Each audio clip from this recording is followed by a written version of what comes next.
iniciar, né?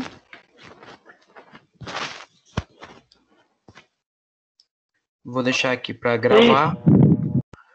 Então, a partir de agora, a aula está sendo gravada. Primeiramente, gente, boa noite a todos. Espero que tenham passado uma excelente semana. Um ótimo dia também, nessa terça-feira. Então, gente, na aula anterior, não tive como fazer a aula ao vivo justamente por incompatibilidade no horário, não teve como. E também, na terça-feira passada, estava com um problema de saúde, o que impossibilitou a aula ao vivo. Mas eu deixei uma aula gravada para vocês na plataforma, também compartilhei com vocês o link do meu canal no YouTube. Eu acredito que muitos assistiram, que eu consigo ver o número de pessoas que visualizaram. Então, tá ok. Quem não visualizou ainda a aula passada, está disponível na plataforma e também no YouTube. Essa nossa aula é a aula número 4, onde a gente vai estar falando um pouco aí sobre anti-inflamatórios, sobre antipiréticos e também... Estão me ouvindo? Sim. É que eu estou escutando um eco. Então, anti-inflamatórios, antipiréticos e também analgésicos. Mas antes da gente falar sobre esses medicamentos, a gente precisa relembrar aí aquilo que eu mostrei na aula passada, aquela aula que foi gravada e disponibilizada para vocês. Eu mostrei um quadro parecido com esse, que trata sobre a cascata de inflamação. Então, por que a gente vai estudar anti-inflamatório, analgésico e antipiréticos? Gente, a gente acabou de estudar a resposta inflamatória. A resposta inflamatória, ela advém de uma lesão. Essa lesão ocasiona tudo isso, né? Inflamação, dor, febre, vermelhidão e muitos outros fatores que são desencadeados por uma lesão, por uma resposta inflamatória. Essas respostas inflamatórias, elas podem ser sanadas de forma moderada ou totalmente, utilizando alguns medicamentos. E esses medicamentos que nós vamos estudar na aula de hoje. Então, para que serve o anti-inflamatório, o analgésico, o antipirético, frente a uma resposta inflamatória lesiva? Tá ok? Para isso, a gente precisa rever essa cascata de inflamação. Então, digamos que você se fere com um objeto cortante, tá? Segue o meu exemplo, meu raciocínio aí. Aí você se fere com um objeto cortante. Nesse objeto cortante está presente algumas bactérias, ou alguns fungos, ou alguns patógenos. Ou você expõe esse ferimento, deixa exposto e é contaminado por alguns patógenos. Enfim, o que é que vai acontecer? As tuas células de defesa vão ser recrutadas para estar atuando nesse processo de identificar quem é esse agente externo que está causando essa inflamação e eliminar esse agente. Então, como a gente viu, esses agentes podem ser agente biológico, agente físico, agente químico, enfim. Mas isso caracteriza a cascata de inflamação. Isso inicia a cascata de inflamação. Então, o que é que vai acontecer com o teu organismo?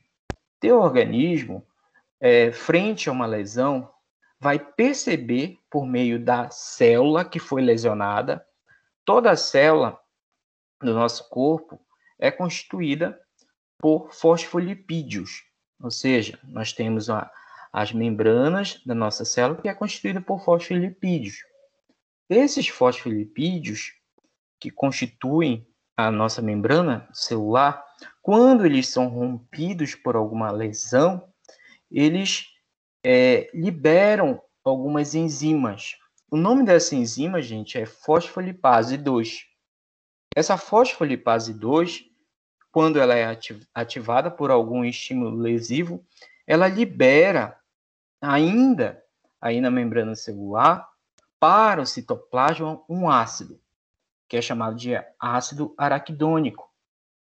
Então percebam, aconteceu uma lesão, a membrana celular percebeu essa lesão, ela produziu uma enzima, fosfolipase. Essa fosfolipase vai produzir um ácido, que é o ácido araquidônico. Então, o ácido araquidônico ele vai surgir frente a uma lesão. Até aí, tudo bem, gente? Tudo certo? Tá dando para entender? Então, esse ácido araquidônico, que foi produzido lá na membrana, foi lá para o citoplasma, ele vai fazer a produção de ciclooxigenases ou ciclooxigenas 1 e 2, tá? Então, as ciclooxigenases são enzimas, né, que vão transformar esse ácido araquidônico em mediadores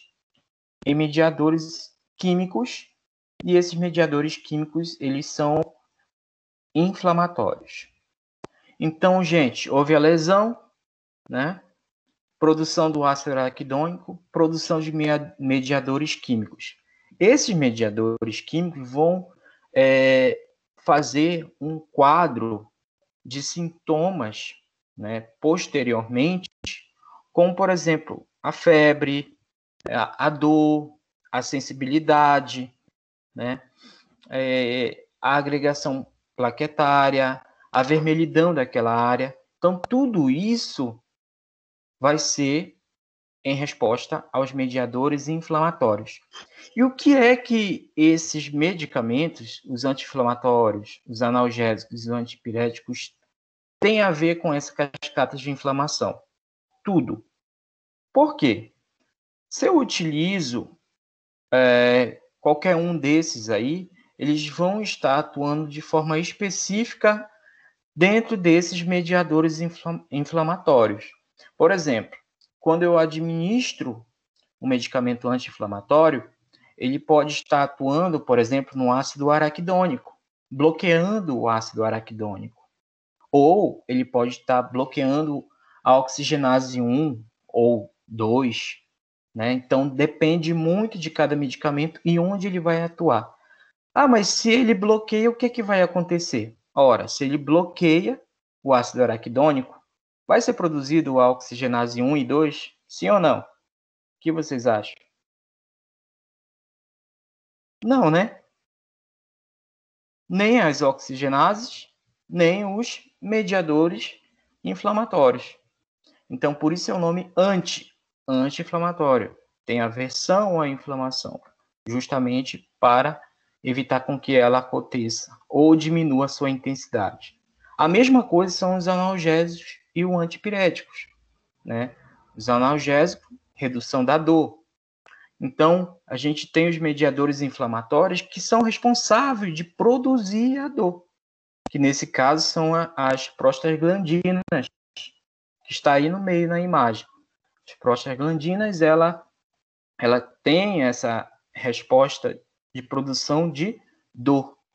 Então, se eu tomo um analgésico, ou administro um analgésico, o analgésico vai atuar justamente na prostaglandina ou nas ciclooxigenases. É importante a gente frisar aí, gente, que as ciclooxigenases possuem A1 e A2, tem uma diferença entre elas. A1, todo dia, todo santo dia, ela é produzida. Por quê? Quando a gente ingere qualquer coisa, quando a gente come qualquer coisa, o nosso intestino, lá no nosso intestino não, desculpem, no nosso estômago, tem um muco que protege o nosso estômago do ácido clorídrico. Então, esse muco, ele é produzido justamente pela ciclooxigenase 1. Então, quer dizer que ela não precisa de um estímulo lesivo, externo ou interno, para ser produzida. Mas a ciclooxigenase 2, ela é específico de lesão e inflamação, externa ou interna. O que acontece? Existem medicamentos que, quando a gente ingere, bloqueia o ácido araquidônico, e ao bloquear o ácido araquidônico, pode bloquear também a oxigenase 1 e a 2. Mas, ora, a 1 não é boa? É boa. A ciclooxigenase 1 é boa, porque ela vai produzir muco para o meu estômago, assim eu vou conseguir digerir aquele alimento sem fazer uma agressão na minha parede dessa mucosa do estômago. Então, se você ingere muito medicamento, seja analgésico, anti-inflamatório ou antipirético, o que é que pode acontecer? Reduzir a quantidade de muco no estômago e assim produzir alguns efeitos que a gente não deseja, né? No caso, algumas feridas no estômago ou até ulceração. Então, é por isso que tá com eco, gente. Alguém tá com o microfone ligado. Então, gente, por isso que é importante a gente saber administrar a quantidade correta e o fármaco correto, justamente para não ocasionar isso. Trazer um problema que não se tinha para aquele quadro daquele paciente, né? Por isso que a gente precisa entender o funcionamento dessa cascata de inflamação. Entendido essa cascata de inflamação, gente, e como funcionam os anti-inflamatórios, analgésicos e antiéticos? Eu cheguei atrasada. Boa noite. Eu Boa cheguei noite. atrasada. Meu nome é Sandra. Bom? Eu cheguei Pois é, atrasada Sandra. na aula, professor. Sandra, a gente está só revisando o que foi visto nas aulas anteriores, para a gente poder avançar, tá bom? Você viu as aulas anteriores?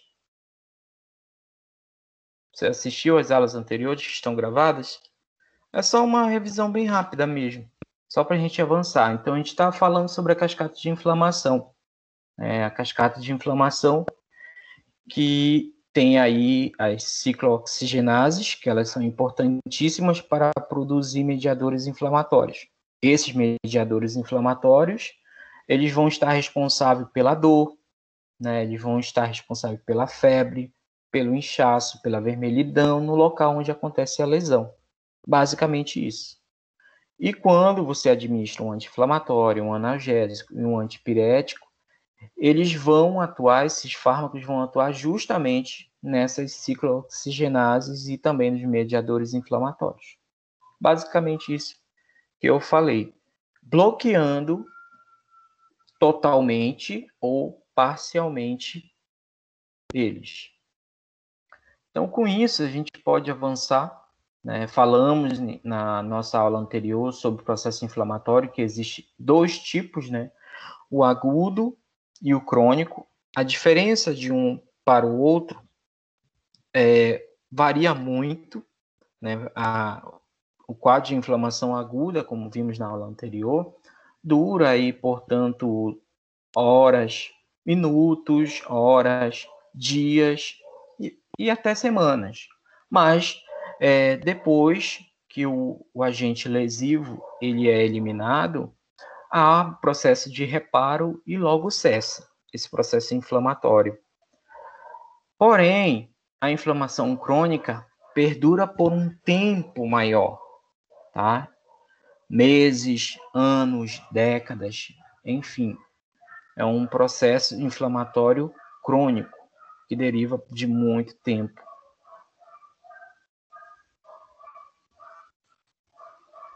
E chegamos à nossa aula de hoje. Então, hoje a gente vai falar sobre esses três fatores: analgésicos, antipiréticos e anti-inflamatórios.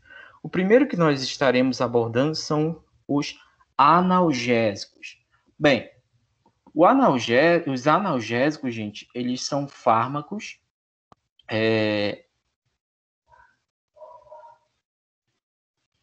travou aqui para mim. Tá, agora estou vendo.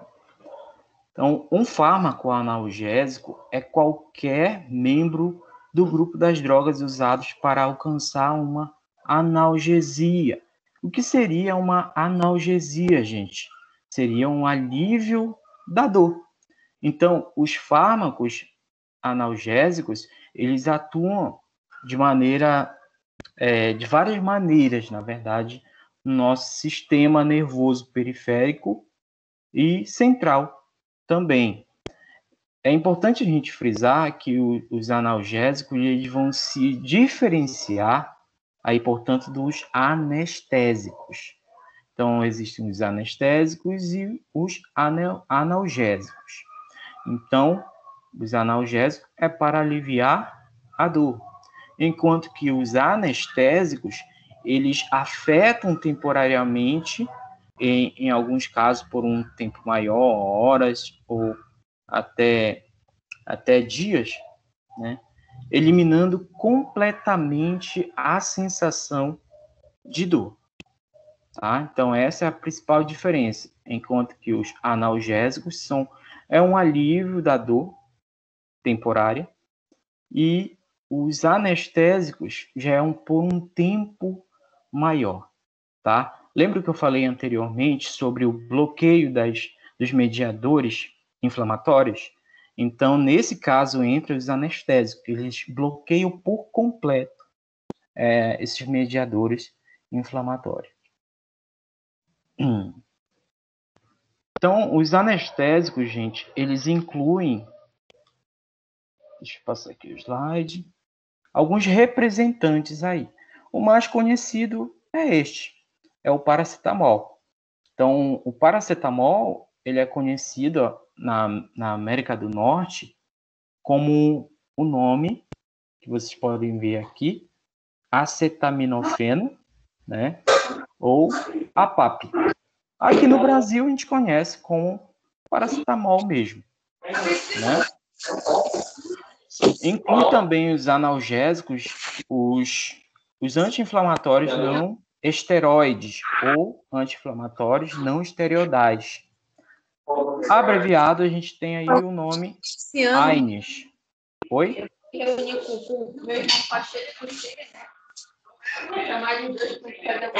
alguém que está com o áudio desligado.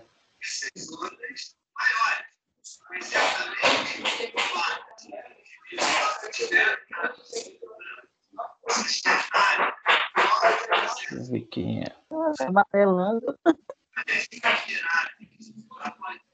Por favor, alguém que está com o áudio ligado, por favor, desligue, que não consigo me concentrar para falar.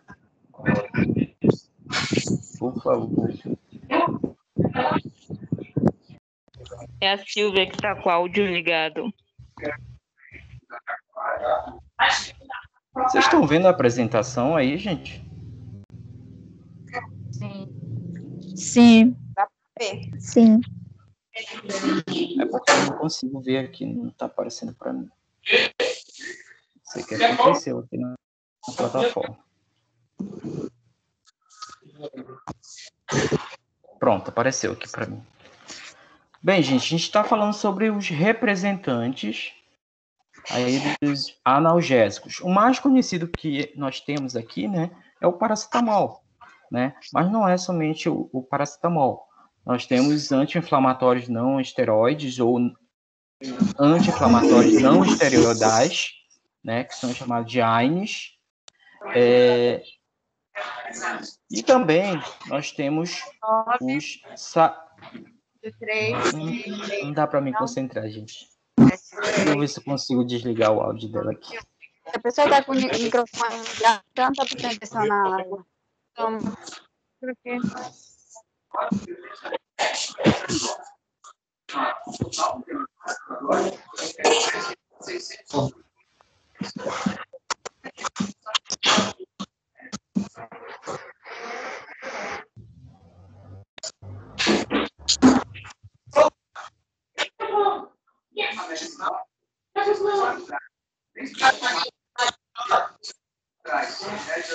Aqui, pai. Tá dentro do carro, tio desse aqui é. O Acho que eu senhor pode estar consegui. desligando, na verdade, de todo mundo, né? Aham, mas eu acho que eu já consegui. Era isso que eu estava tentando fazer.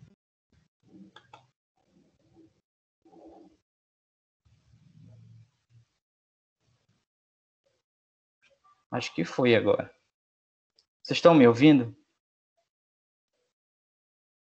Vocês estão me ouvindo? Sim. Sim? Sim, professor. Sim. Sim. Eu estava tentando encontrar essa função aqui, mas já encontrei. Tá bom, então vamos lá, gente. Então a gente pode ter os analgésicos paracetamol, os anti-inflamatórios não esteroidais, né? Nós temos aqueles representantes provenientes do ópio, né? A gente tem como nome opioides, esses que são provenientes do ópio. Aí nós temos a morfina e nós temos aqui os salicilatos. É um nome complicado de falar, né? Mas salicilatos. A gente conhece como representante o ácido acetil salicílico. A gente conhece mais especificamente como AS, tá? AS é um salicilato. Então, todos esses compreendem analgésicos. Mas, gente, como a gente vai ver no decorrer da nossa aula, um analgésico, ele não é somente analgésico. Ele pode ser um antipirético também. Ele pode ser um anti-inflamatório também. Só que o que vai diferenciar dele para um outro fármaco seria a potência em cada um desses fatores. Tá bom?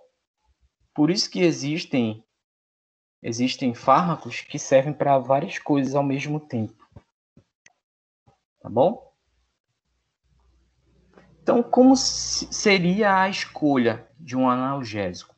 Bem, a escolha do analgésico a ser utilizado no tratamento do seu paciente, ele deve levar em consideração algumas coisas, como, por exemplo, o caso da gravidade do seu paciente, né, e a resposta a outros medicamentos.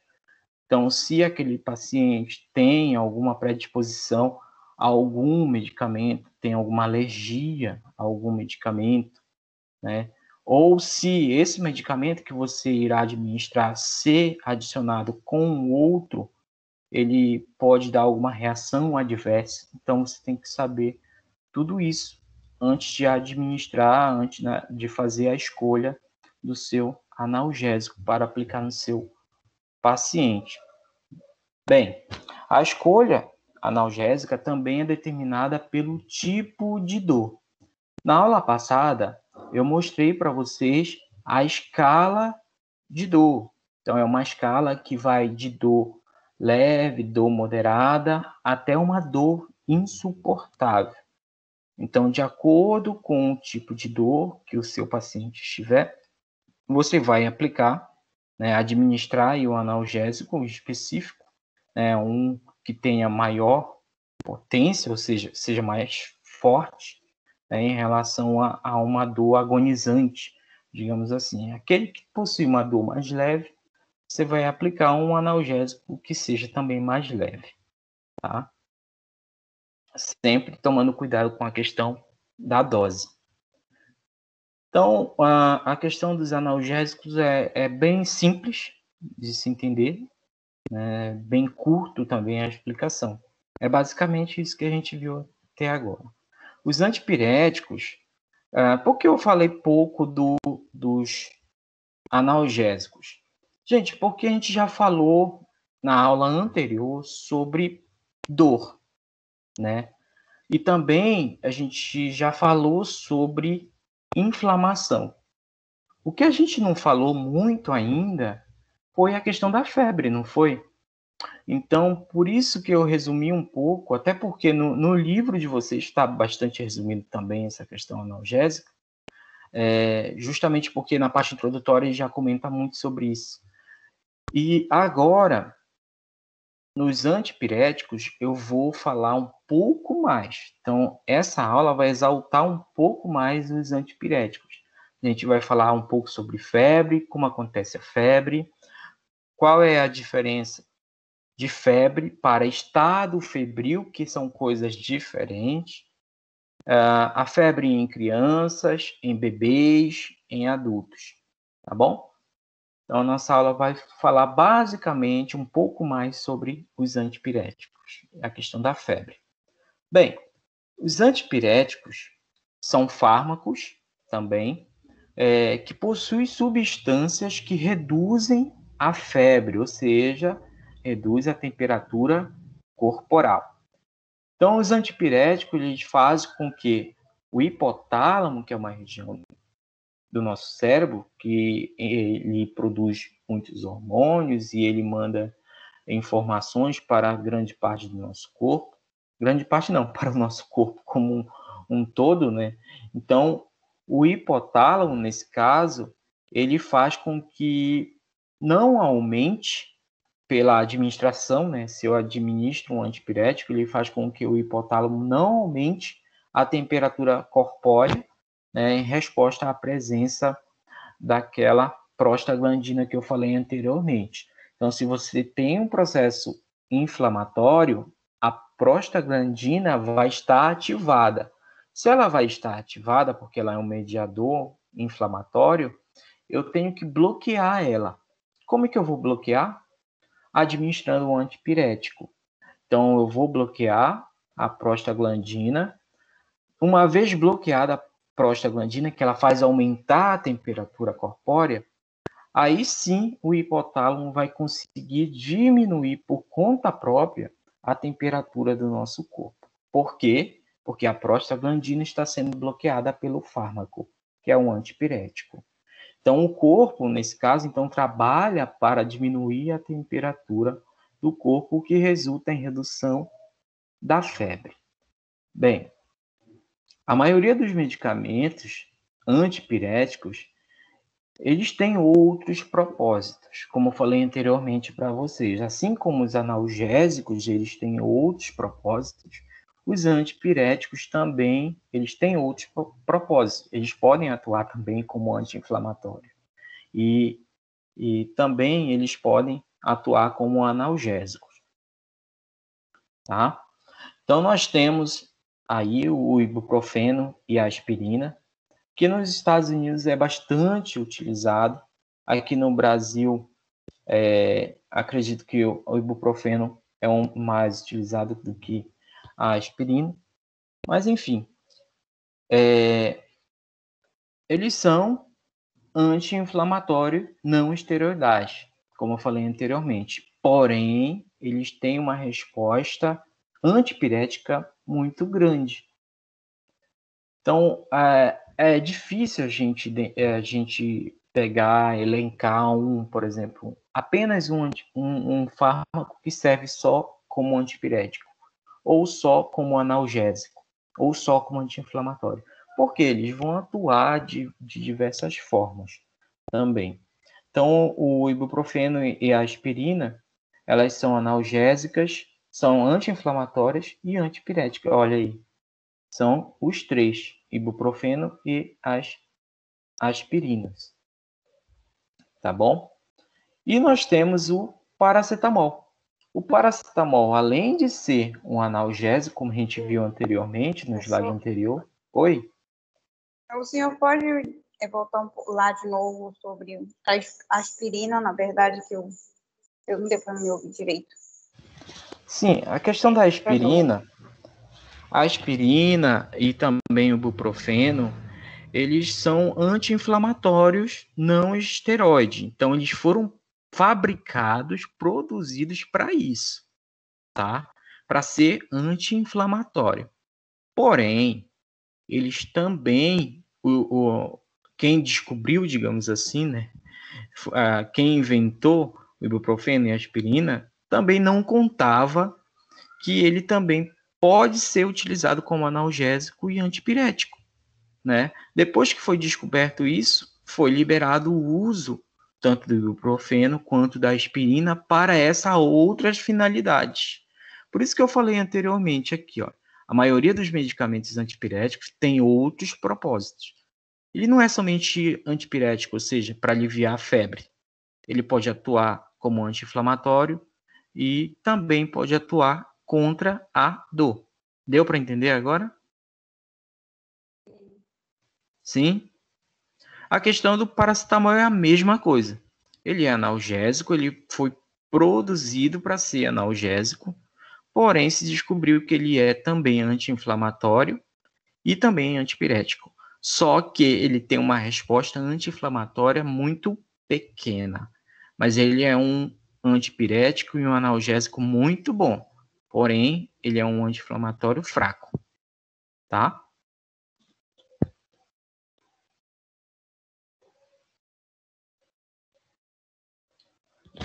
Olha aí, gente. Esse aí é um grande debate. A febre. A febre é uma resposta que algo está acontecendo dentro do teu corpo, algo de errado está acontecendo no teu corpo, não é verdade? Ou seja, a febre é parte da resposta imune do organismo a uma infecção. Espera aí, se o organismo está sendo atacado e o meu corpo está sendo atacado e o meu organismo está aumentando a temperatura por alguma razão, deve ser por uma razão boa, não é verdade? O que vocês acham? Ou não? Será que ele não quer me proteger, o meu organismo? Então, aí nós temos um debate muito grande. Se a febre é uma resposta imunológica do nosso corpo a um agente externo que está causando alguma infecção, alguma lesão, né? Então, por que a gente administra antipirético para cessar essa febre, né? Então, é um estudo que foi feito pela Royal Sociedade de Medicina, alega que a supressão da febre causa pelo menos 1% mais casos de morte por gripe, o que resultaria em pelo menos 700 mortes extra por ano apenas nos Estados Unidos. Então, quer dizer o quê? Você está com gripe, você toma um antipirético, você toma um medicamento para diminuir a febre. Beleza, você diminuiu a febre. Se você diminuir a febre, isso não te dá uma sensação. Isso te dá uma sensação, digamos assim, peraí, eu tô melhorando, tô ficando melhor, tá tudo bem. Mas não, você diminui a febre, mas o agente infeccioso tá lá, te atacando, tá? Então, a diminuição da febre, nesse caso, ao ingerir um antipirético, faz com que tu baixe a guarda do teu organismo, né? Teu sistema imune e deixa que ele te ataque e tu não vai nem sentir, porque tu tá suprimindo a febre. Deu para entender, gente? Aí, não pode voltar de novo, professor? Eu, na verdade, fiquei perdido um pouco nessa aula. É porque ficou falhando. Tá falhando, é? É porque assim, gente, porque causa muitas mortes, nesse caso, ao ingerir um medicamento antipirético. Ou seja, aquele medicamento que a gente toma para acabar a febre ou para diminuir a febre. Gente, porque você está suprimindo uma resposta imunológica do teu organismo. Se você está diminuindo essa resposta imunológica, você faz com que o organismo, o patogênico que está causando aquela infecção, ele te ataque e tu nem perceba. Então, isso pode contribuir com o avanço da doença, né? E levar à morte. Por isso que esse estudo foi feito pela Royal Sociedade de Medicina, que a supressão da febre por meio de medicamentos pode levar à morte de muito mais pessoas. Vou comprar uma mochila mesmo. Para Você baixa essa resposta imunológica e você nem percebe que você está sendo atacado. Seu organismo está sendo atacado. Basicamente isso. adulto. E aí, gente, vocês concordam ou não com a questão do uso de antipiréticos? Quero saber de vocês. E aí? Isso é um debate muito grande. Se a gente fosse debater isso aqui, ia ser pessoas a favor, pessoas contra, enfim. Mas não vem ao caso, né? Gente, Professor, oi, diga.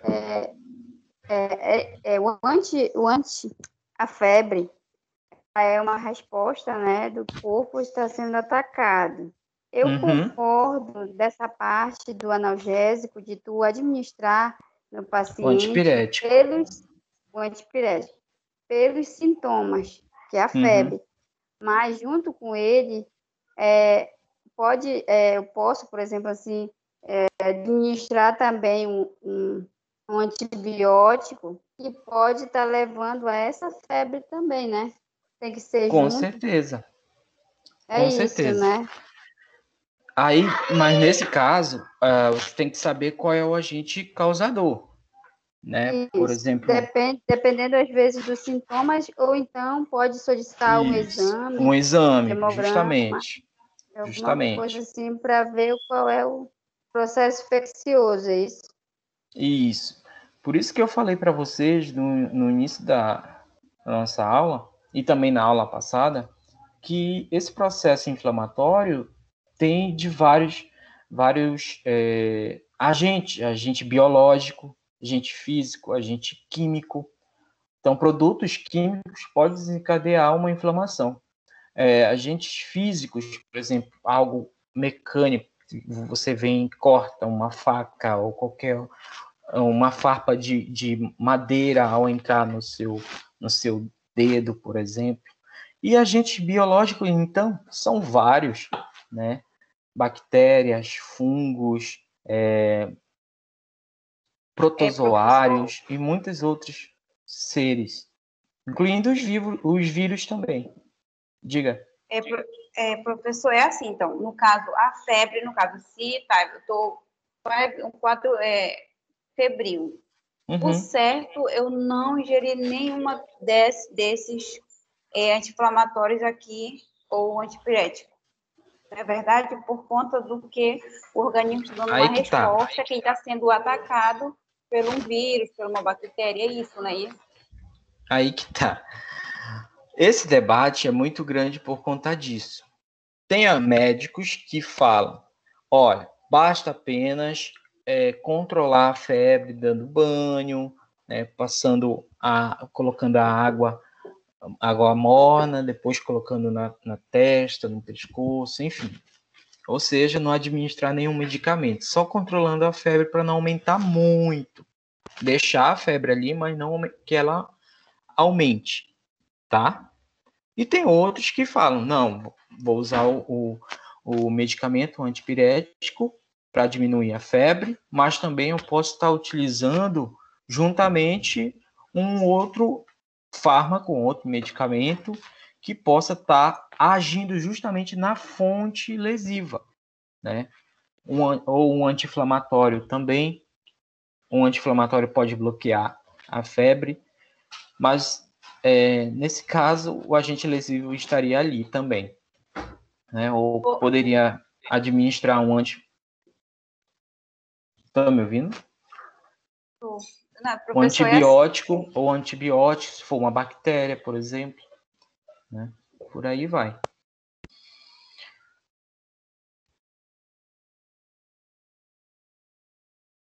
A questão também tipo assim, o debate é muito grande, né? Por quê? O que eu estou vendo aí. É porque, assim, é o que a gente vê. Você está com uma febre, o certo, né, que a gente acha na cabeça da gente é que você tem que tomar algo para baixar, né? Mas o que eu estou vendo aqui é que se eu tomar uma medicação, se eu tiver um quadro febril, eu vou estar baixando o meu sistema imunológico, né? Caso o meu Isso. organismo vai ser atacado mais Ele vai... agressivamente por aquela bactéria ou aquele vírus. Isso mesmo. Ele vai continuar atacando e você não vai perceber. É isso que vai acontecer. Tá?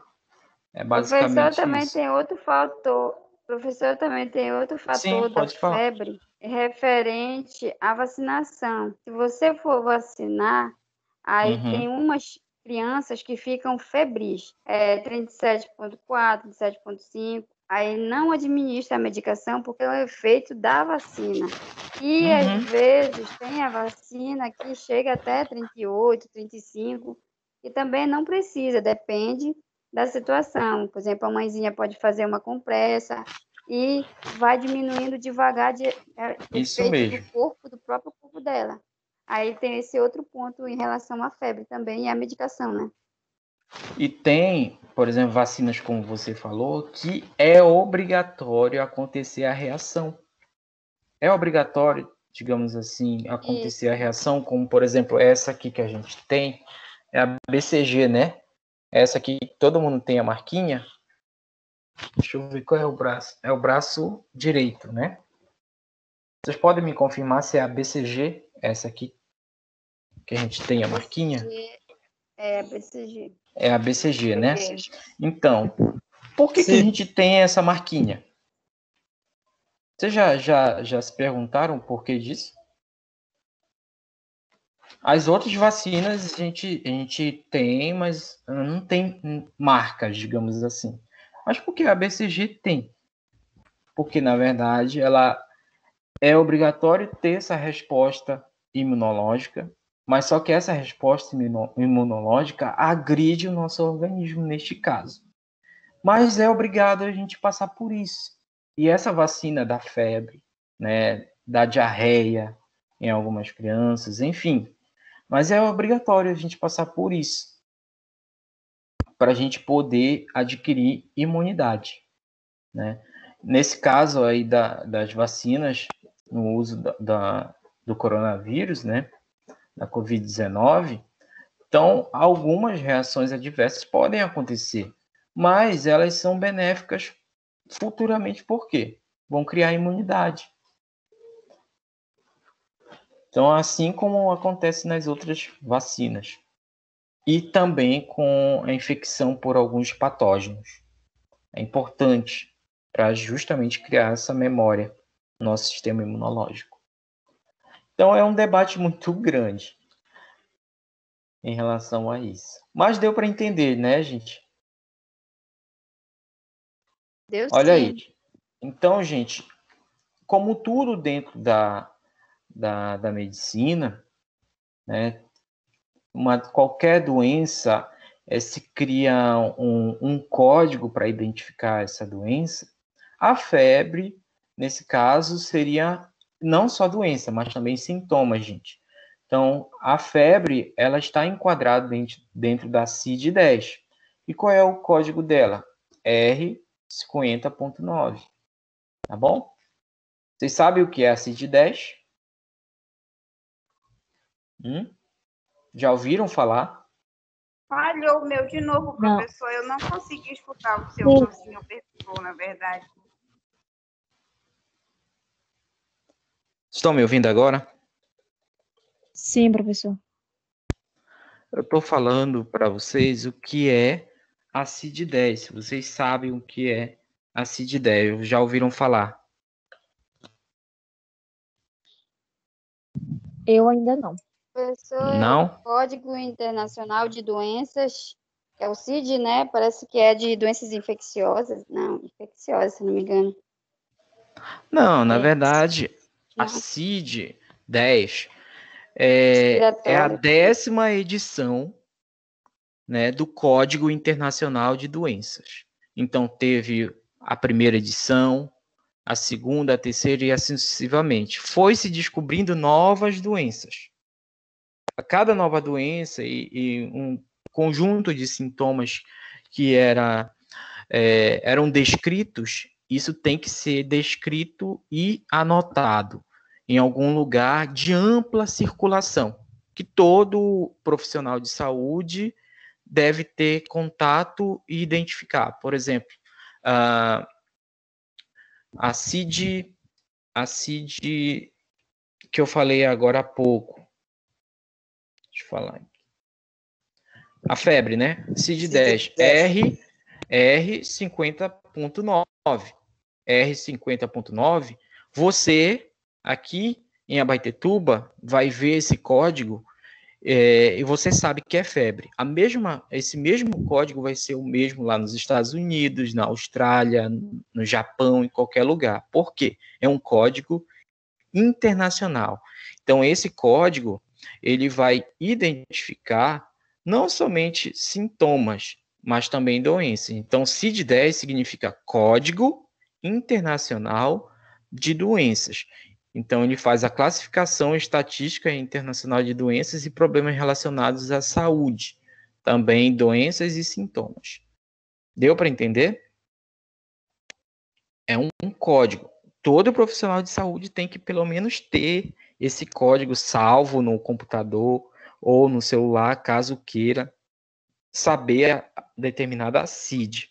Por exemplo, eu vou pesquisar aqui na internet uma doença e ver qual é a CID dela. Me falem em uma doença qualquer, gente, para mim pesquisar aqui. Olha, por exemplo, não só doença, gente, mas também alguma lesão também tem CID. Então, CID, lesão. Deixa eu pesquisar uma para falar para vocês aqui. Lesão do plexo braquial obstétrica.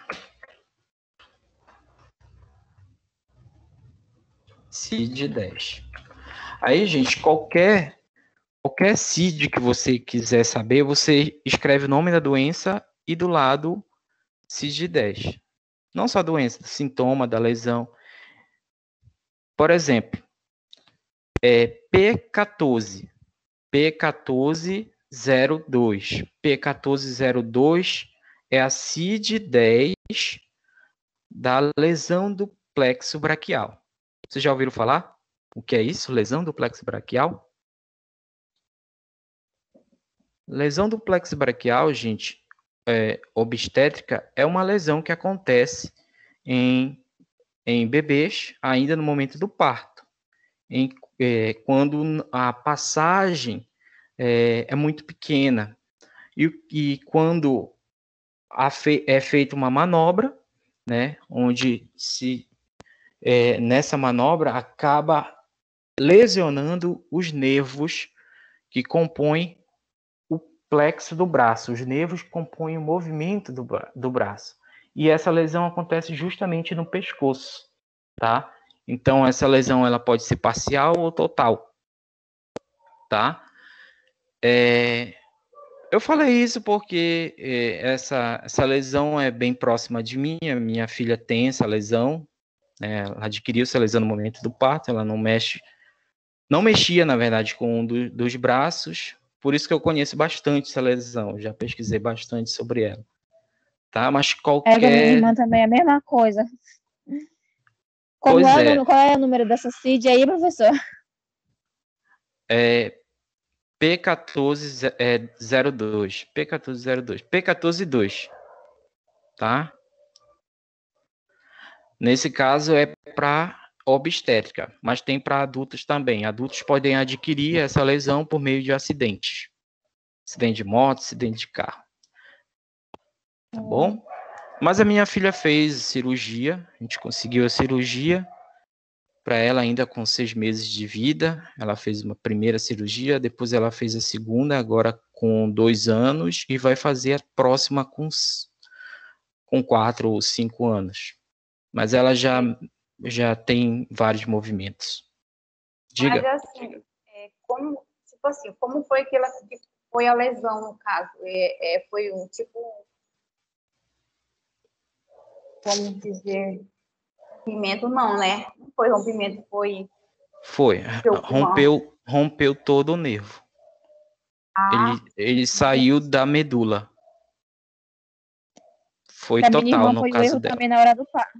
Do meu irmão, da minha irmã foi na hora do parto também, que como ela nasceu muito grande, ela nasceu com 5 quilos e algumas gramas. Bem grande, tipo, como se a enfermeira ou o médico, não lembro, tivesse forçado a passagem dela, tipo, puxou ela e foi que lesionou também um braço dela. Ela mexe o braço dela, mas a gente percebe que o braço dela é quebrado. No primeiro momento, eles colocaram matadura, ela fez fisioterapia, mas a gente percebe na que verdade, não é a mesma fisioterapia nesse caso não resolve, porque a lesão é no nervo, tá? Então tem que ser feita a cirurgia para depois fazer a fisioterapia, terapia ocupacional, tá? Nesse caso aí da sua filha, vocês, tipo assim, tentaram fazer com que a equipe médica arcasse com essa despesa que vocês estão tendo, né? Na verdade, que são várias cirurgias que ela tá passando, né? Eles estão ajudando, estão dando suporte algum, ou não, nada? Na verdade, ela recebia um auxílio do INSS, né? A gente conseguiu um auxílio pelo INSS, mas a gente não processou o hospital justamente porque tem um contraponto aí. Se ele não tivesse feito, talvez a manobra para retirar ela poderia nem estar viva hoje. Tem esse ponto também. E se a gente fosse reclamar por erro médico, tem esse contraponto, sabe? Mas muitas pessoas já entraram na justiça e conseguiram sim, por meio de processo. Mas no nosso caso a gente conseguiu via INSS. Porém, depois cortaram, né? Eu entrei na vida pública, num concurso público, e quando a gente tem os nossos dependentes, né? Eles cortam. Então foi cortado. Mas foi isso que aconteceu. Se você quiser, pode entrar em contato comigo, que eu indico o local, o médico, enfim, em relação à sua sobrinha, né? A sua sobrinha? Irmã. Sua irmã. Ela tem 6 anos, professor. Pois é. Qualquer coisa, entre em contato comigo, tá? O médico, ele é de Fortaleza, mas só que ele vem algumas vezes aqui no Pará. São só 2 médicos que fazem essa cirurgia no Brasil todo, tá? É ele, esse doutor Rui Ferreira, e tem o doutor Bertelli. Só são esses 2 médicos que fazem essa cirurgia aqui no Brasil. Eles rodam o mundo fazendo cirurgia. E esse doutor Rui Ferreira, ele faz de graça. Professor, mas essa cirurgia é aqui no Pará? No caso da minha filha, foi aqui no Pará, porque a gente fez um plano para ela e o plano de saúde arcou com a vinda do médico para cá e foi feita a cirurgia. Mas ele atende gratuitamente, de forma gratuita, em Fortaleza. Aí só entrar em contato com ele, inclusive eu tenho o número dele. Aí você pode entrar em contato comigo, ele vai marcar as consultas, as idas. Nesse caso aí, tem que ir, né, se for feito gratuito. Mas se tiver, por exemplo, plano da Unimed, aí pode ser conversado com um ortopedista infantil, por exemplo, do que tem aqui na Unimed, que atende a minha filha, e ele pode encaminhar e marcar a cirurgia.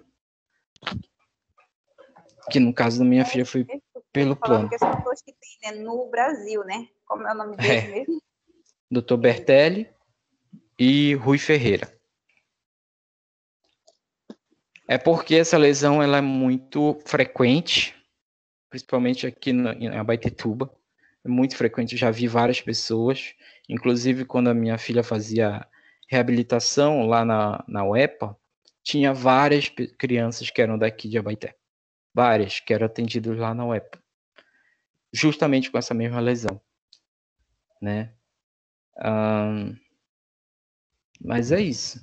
Ela é muito frequente, porém, o reparo, poucos, digamos assim, conseguem, porque às vezes, ou por não saber, né? Por falta de informação, ou por algum outro motivo, né? Por acomodação, enfim, né? Ou por aceitação. Tem vários os motivos, tá? Não sei se você me entende, que eu estou abordando dessa forma. Não é questão de ofender, não, mas tem vários motivos, né, que fazem com que... Questão financeira também, tem muitos motivos. Tá bom? Qualquer coisa, se você quiser conversar comigo depois, só me chamar no WhatsApp, a gente pode conversar melhor sobre isso. Tá bom? Tá ok. Tá? Então, Tá gente, ok. 9h22. Acho que a gente já passou da nossa horário de aula. Olha aí, gente. Então, só para a gente concluir aqui a questão da febre, né? Eu posso estar gravando essa aula aqui depois e disponibilizando para vocês, mas a gente vai ter que concluir daqui a pouco. Só vou concluir esse slide. Então, gente, qualquer sintoma, qualquer lesão, qualquer doença está enquadrado lá na CID-10. Então, pesquisem lá na CID-10. Eu vou até passar uma atividade em relação a isso para vocês, que é para vocês terem conhecimento. Porque vocês são da área de saúde, vocês têm que saber, tá? Então, a febre é o aumento temporário da temperatura do corpo, muitas vezes devido a uma doença. Então, essa condição é um fenômeno de defesa do organismo, indicando que algo não vai bem. É chamada também de pirexia, né? E costuma ser considerada, ou seja, febre a partir de 37,5 graus. Isso não é uma constante para todo o organismo, gente. Tem organismo que atinge esse grau de temperatura, tem pessoas que têm esse grau de temperatura, mas não em estado febril, não está com febre. Isso varia de pessoa para pessoa e também em relação à idade, se é bebê, se é criança, se é adulto e a idade desse adulto, tá bom? A febre tem como função, através do aumento da temperatura, melhorar o tempo de resposta das células do organismo para destruir esses agentes invasores que estão causando essa resposta, né, de aumento de temperatura. Então, geralmente, vírus e bactérias. Então, ter febre é um sinal de que algo fora do normal está acontecendo em seu corpo. E isto pode ocorrer em qualquer indivíduo, adulto, bebê ou criança.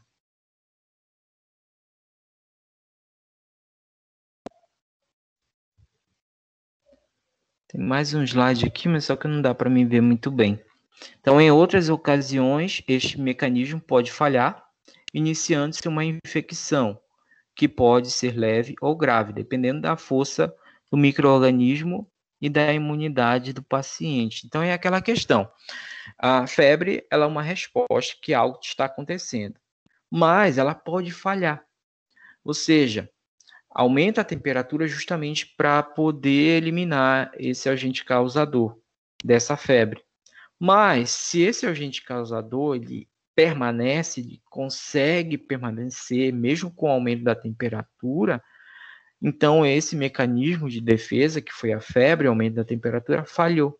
E o micro-organismo permanece ali, no paciente. E o quadro pode se agravar, né? Então, gente, uma das dúvidas mais comuns é sobre quando considerar febre, né? Ou seja, o que é febre, o que é estado febril, o que é febre alta, o que é febre baixa, né? Temperatura baixa. Então, basicamente, a gente tem esses tipos que a gente pode estar diferenciando. Estado febril, febre. Então, o estado febril, gente, é a temperatura corporal que está um pouco acima do considerado normal, mas ainda não se caracteriza como febre. Então, se você tem uma temperatura constante ali em torno de 36, 35 graus Celsius, e aumentou para 37. Você estava fazendo alguma atividade física, estava correndo, estava fazendo alguma coisa que a sua temperatura aumentou. Ou você estava muito tempo no sol, pegou insolação, aumentou a tua temperatura. Mas isso não quer dizer que você está com febre, né? Aumentou a tua temperatura corporal, você pode ir lá medir, pegar o termômetro, você vai estar num estado febril, mas não necessariamente você vai estar com febre. Então, nessa fase é preciso medir a temperatura constantemente de forma a acompanhar a possível evolução da febre. Mas não quer dizer que, se você está no estado febril, isso não pode evoluir para uma febre. Tá? E o que seria a febre propriamente dita? É o aumento da temperatura normal sendo mais elevada do que o estado febril. Então, se o teu estado febril é ali em torno de 38 graus, 37, e aumenta para 38, 39, 40, então a gente já tem aí um estado de febre. Quando chega já em 40, 38, 39, 40, a gente já tem febre muito alta. Então, como diz o nome, é um quadro de febre elevado e mais preocupante. E nós temos a diferença aí de uma temperatura muito alta e uma temperatura muito baixa, temperatura corporal. Então, hipotermia se refere a uma temperatura muito baixa do comum.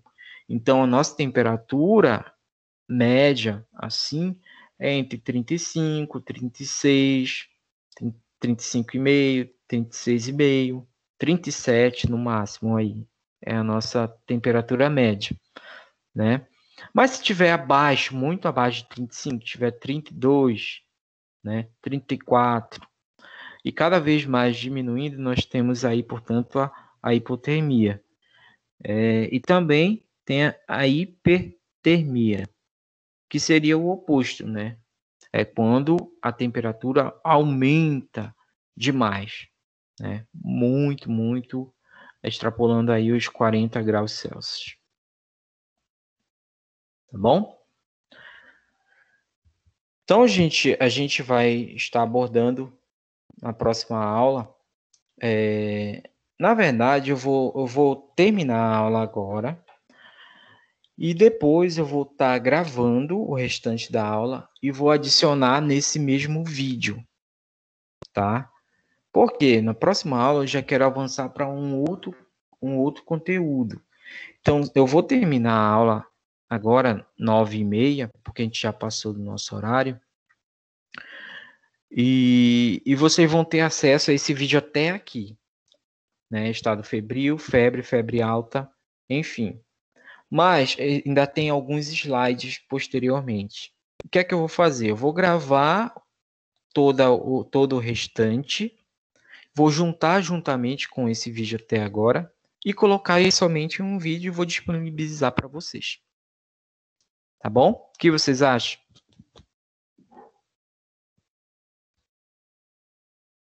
Tudo bem. Tudo bem? Tudo bem. Olha aí, gente. Gente, o que eu queria saber de vocês. Vocês estão conseguindo entrar lá no Drive ou nos links que estão na descrição do nosso grupo? Sim. Sim? Tá. Tá bom assim ou não? Facilitou mais para vocês? Sim. Sim, né? Sim, facilitou. E muito, né? Porque assim, eu via que algumas pessoas tinham problema de entrar no aplicativo, né, do Teams. Tinham alguma dificuldade. Às vezes esse aplicativo é muito pesado, não é verdade? Então, eu disponibilizei o mesmo vídeo que está aqui, lá pelos links que você pode estar assistindo pelo YouTube. E o YouTube é bacana porque o vídeo eu posto em alta definição. Só que, dependendo do estado da sua internet, se você está em um momento com a internet baixa, mediana ou alta, o vídeo vai se adequar aos dados que você tem naquele momento. Se a sua internet está lenta, você vai conseguir ver o vídeo, mas a qualidade vai mexer um pouquinho, não vai ficar tão boa. Deu para me entender, mais ou menos assim, mas você vai assistir, tá? Essa que é a Professor, foi excelente o que o senhor diferença. fez. Continue assim. Tá bom. É porque assim, quando a gente for continuando colocando lá na descrição, eu vou ter que tirar alguns, porque a descrição tem um espaço pequeno, né? Então, aquelas primeiras eu vou ter que retirar, mas eu vou pegar esse mesmo texto da descrição e sempre vou estar colocando no grupo mesmo, dentro do grupo. Então, vocês podem estar assistindo a partir dos links que eu vou estar colocando no grupo. Então, eu vou colocar um texto, por exemplo, aula 1, aula 2, aula 3, aula 4, aula 5. Sempre eu vou estar colocando lá para vocês, caso vocês queiram assistir. Tá bom? Então, tá. Aquelas pessoas que já me enviaram as atividades, tá ok, gente. Eu já dei o recebido tanto no e-mail quanto no WhatsApp. E aquelas pessoas que ainda não me encaminharam, eu ainda aceito, tá bom? Ainda estou aceitando no decorrer da semana. Tá ok? É importante a gente fazer as atividades para não se acumular, porque sempre vem outras, né? Então fica meio complicado fazer várias assim acumuladas. Amanhã ou depois de amanhã eu vou estar postando uma atividade nova para vocês em relação à aula que foi gravada. E eu já vou colocar algumas questões até onde a gente viu na aula de hoje. Tá bom? No mais é só, gente. Obrigado pela presença de vocês. Até a próxima. Tchau, tchau. Até, professor. Boa noite. Boa noite. Boa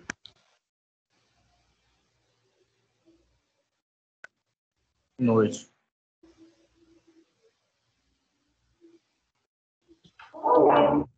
André, Cristina, Boa noite. foi você que falou ainda há pouco comigo sobre a lesão do plexo braquial, né? Quem foi? Foi a Sandra? Não lembro quem foi. Você pode me chamar depois no WhatsApp pra gente conversar sobre, tá ok? Boa noite, professor. Boa noite.